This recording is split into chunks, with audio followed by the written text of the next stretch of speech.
আজ থেকে ঠিক 10 মাস আগে আমার মিসক্যারেজ হয়েছিল। মিসক্যারেজের পর ডক্টর বলেছিল কিছু মাস থেমে তারপর আবার ট্রাই করতে, কিন্তু আমি কনসিভ করতে পারছি না। তার কারণটা আজকে তোমাদের জানিয়ে দিব। হ্যালো বন্ধুরা, তোমরা কেমন আছো? আশা করি সকলে অনেক ভালো আছো। তোমাদের ভালোবাসায় আমরাও ভালো আছি। দেখো, সকাল সকাল উঠে আগে বাসনটা ধুয়ে নিচ্ছি, কারণ আজকে বাসন না অনেকগুলো ছিল, আর আজকে জলের এত প্রবলেম হচ্ছে, খুব আস্তে আস্তে জল পড়ছে, তাই জন্য আজকে বাসনটা ধুতেও আমার অনেকটা সময় লেগে গেছে। তাই আমি আস্তে আস্তেই বাসনগুলো ধুয়ে নিলাম। আর আজকে না ঘুম থেকে উঠতে একটু দেরি হয়ে গেছে, তার জন্য কাজকর্ম ঠিকমতো তোমাদের দেখাতে পারিনি, শুধু এই বাসন ধোয়াটা আর রান্নার জায়গা পরিষ্কার করাটাই তোমাদের দেখাতে পেরেছি। চলো, এবার বাসন ধোয়া হয়ে গেছে। আর এই জায়গাটাতে না আমি সব ভাত তরকারি সব রাখি, তো তাই এঁঠোটা একটু বেশি পড়ে থাকে, তাই আগে আমি খোসা দিয়ে ভালো করে ডলে নিয়েছি, তারপর জায়গাটা পরিষ্কার করে মুছে দিলাম। আর এই দেখো, এখন এই গ্যাসের জায়গাটা মুছতে এসেছি।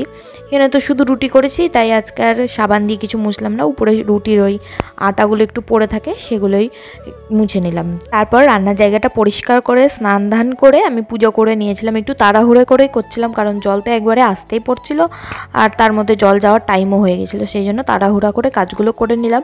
আর আজকে না বিছানাতে কাঁচা চাদর পেতেছি। তোমাদের ওইদিকে কেমন গরম পড়েছে বলো তো? আমাদের এদিকে না ভালোই গরম পড়েছে, সেই জন্য আজকে একটু ফ্যানটা চালিয়েছি। ঘরে মুড়ি শেষ হয়ে গিয়েছিল, আর ও আজকে কাজে যাবে না বললো, সেই জন্য আমি বললাম তাহলে তুমি দোকান থেকে মুড়ি আর চানাচুর আনো, আমি তোমাকে মুড়ি চানাচুর মেখে দিচ্ছি আর চা করে দিচ্ছি। তো একটা ছোট প্যাকেট মুড়ি আনলো, তো এই মুড়িটা ঢেলে নিচ্ছি এখন। তোমাদের দাদাভাইয়ের জন্য অল্প করে বাটিতে মুড়ি নিয়ে নিয়েছি, আর চানাচুর দিয়ে মাখিয়ে ওকে দিয়ে দিব। তার আগে চাটাও করে নিলাম, চা আর মুড়ি একসাথেই দিয়ে দিব। তো এই যে চা মুড়ি কমপ্লিট, সাথে একটা কাঁচা লঙ্কাও দিয়েছি। এই চা মুড়ির সাথে না কাঁচা লঙ্কা খেতে ভালোই লাগে, আর এখনকার কাঁচা লঙ্কা খুব একটা ঝালও হয় না, এই পাতলা কাঁচা লঙ্কাগুলো। আর এখন আমি আমার জন্য চিনি ছাড়া চা করছি। তো তোমাদের ভিডিও শুরুতেই বললাম যে আমার 10 মাস হলো মিসক্যারেজ হয়েছে, কিন্তু আমি কনসিভ করতে পারছি না। আর শরীরটাও হলো কিছুদিন ফুলে গিয়েছে, তোমাদেরকে আমি বলছিলামই। ওই ব্লাড টেস্টগুলো করেছিলাম যে, সেটা নিয়ে হসপিটাল গিয়েছিলাম ডাক্তার দেখাতে, তো তোমাদের সাথে সেটা শেয়ার করা হয়নি।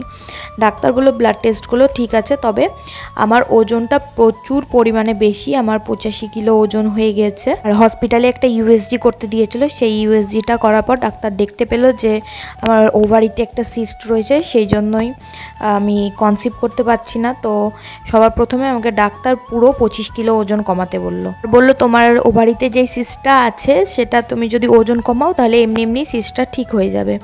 তার জন্য সিস্টটা খুব একটা বড় হয়নি, ছোট হয়ে আছে, তার জন্য আমাকে আর কোনো ওষুধ দেয়নি এক্সট্রা করে। তো আমাকে ওজনটা পুরোপুরি কমাতে বললো, আর বললো যতদিন না তুমি ওজন কমাবে 25 কিলো ততদিন তুমি কনসিভও করতে পারবে না। 85 কিলো ওজন, 25 কিলো কমালে আমাকে 60 কিলো ওজন করতে হবে।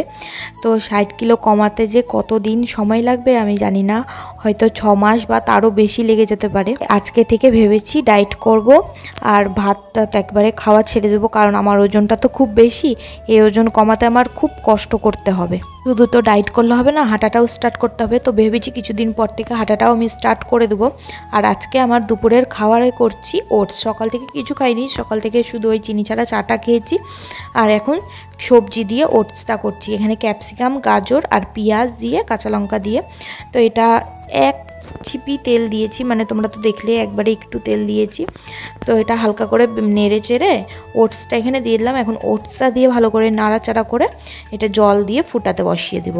মেয়েদের এখন বাচ্চা হতে খুব অসুবিধা হচ্ছে, বেশি মোটা হলেও অসুবিধা, আবার বেশি পাতলা হলেও অসুবিধা। কি জ্বালা বলো তো? আগেকার দিনে কিন্তু এত সমস্যা ছিল না বাচ্চা হওয়ার জন্য, কিন্তু এখনকার দিনে একটু বেশি অসুবিধা শুরু হয়ে গিয়েছে এই বাচ্চা হওয়া নিয়ে। মানুষ আছে কত টাকা খরচ করছে এই বাচ্চা নেওয়ার জন্য। আমিও এক এক সময় ভাবি নিব, আবার এক এক সময় ভাবি না, আমাদের তো একটা অনেক বড় সমস্যা চলছে, সেই সমস্যা থেকে যতদিন না মুক্তি পাচ্ছি ততদিন আমি এগুলো চিন্তা ভাবনা করব না।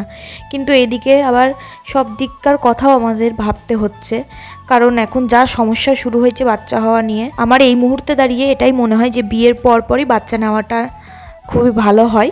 কারণ বিয়ের কিছু 1 বছর পর থেকে মেয়েদের নানান ধরনের, 1 বছরও এখন যায় না, 6 মাস পর থেকে মেয়েদের নানান ধরনের সমস্যা শুরু হয়ে যায়। সেখানে তো আমার বিয়ে 3 বছর হয়ে গেল, আমার তো আরও সমস্যা শুরু হয়ে গেছে। আমার আরও একটা সমস্যা আছে, তো সেটা তোমাদেরকে আর বললাম না, সেটা পরে না হয় জানানোর যদি প্রয়োজন মনে করি তাহলেই বলবো।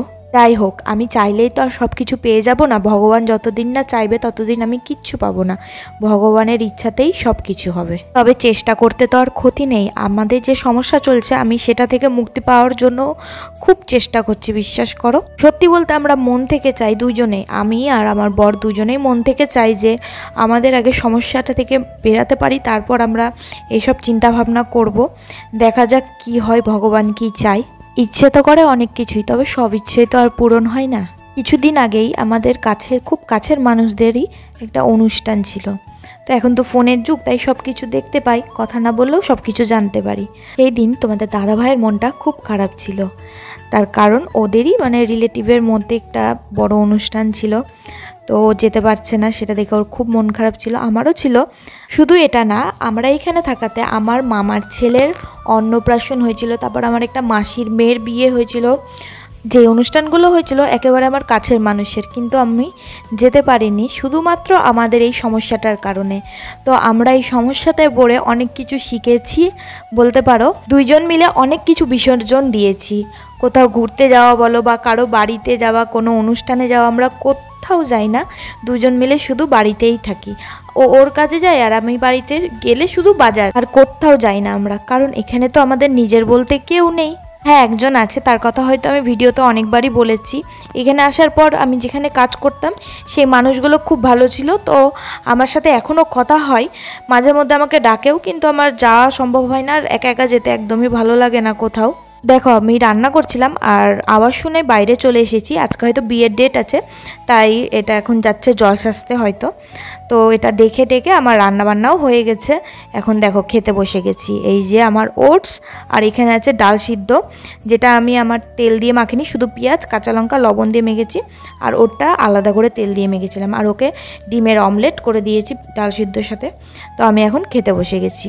আজকে প্রথম দিন যেহেতু আমি ওটস খাচ্ছি, তো ওটসটা না খেতে একেবারে ওই কলাইয়ের ডাল হয় না, ওরকম প্যাল প্যাল করে, আর আমার প্যাল প্যাল জিনিস খুব একটা ভালো লাগে না, তবুও খেয়ে নিচ্ছি। কি করব, ওজনটা তো কমাতেই হবে, তাই না? আজকে ভেবেছিলাম একটু ভালো মন্দ রান্না করব, কারণ কিছুদিন ধরে আমরা দুজন মিলে নিরামিষ খেতেই আছি। শুক্রবারে তো জানোই সন্তোষী ঠাকুরের, তারপর শনিবার একাদশী, আর রবিবার দ্বাদশী, সোমবার মঙ্গলবার আমরা খাই না, বুধবারে ডিমের ঝোল আর ভাত করেছিলাম, আর বৃহস্পতিবারে তো তোমরা দেখতেই পাচ্ছ এই খাবার হয়েছে। আর ও সবটি খেতে পারলো না, তার জন্য রেখে দিল। তোমাদের দাদাভাইয়ের এখনো পর্যন্ত বেতন দেয়নি, তাই একটু সমস্যাতে আছি। তো কবে দিবে জানি না, দিয়ে তো দেয়, তবে এইবার একটু বেশি দেরি করছে। আর বেশি দেরি করলেও হবে না, কারণ ভাড়াটাও দিতে হবে। আবার এদিকে দেখো, লোকের বাড়িতে থাকলে এই জিনিসটা তোমাকে সবসময় ঠিকঠাক রাখতে হবে, ভাড়াটা টাইম মতো দিতে হবে, কিন্তু নিজের বাড়িতে থাকতে গেলে এই চিন্তাটা কিন্তু মাথাতে একদমই থাকে না। দেখো, রাত্রে আজকে ঘুগনি করব, সেই জন্য মটরটা ভিজিয়ে দিয়েছি। আমি তো মটর সিদ্ধ খাবো, ওকে একটু ঘুগনি করে দিব। আমার মুখটাতে দেখছো কতগুলো পিম্পলস বেরিয়েছে। এটার কারণ হচ্ছে যে আমার যেহেতু সিস্ট হয়েছে ওভারিতে, সিস্টের জন্য আমার পিরিয়ডের প্রবলেম শুরু হয়ে গিয়েছে, তার জন্য আমার গোটা মুখে ব্রণ বেরিয়ে গোটা মুখে দাগও হয়ে গেছে। আগেও ছিল, তবে বিয়ের পর কমে গিয়েছিল। তারপর দেখো, ও ঘুমিয়ে গেছে দুপুরে, আমি এখন বাসন টাসন ধুয়ে চলে এসেছি। আর এই দেখো, এখান দিয়ে কি সুন্দর রৌদ্র আসছে, তাই না? একটু পরে জানলাগুলো আমি লাগিয়ে দিব।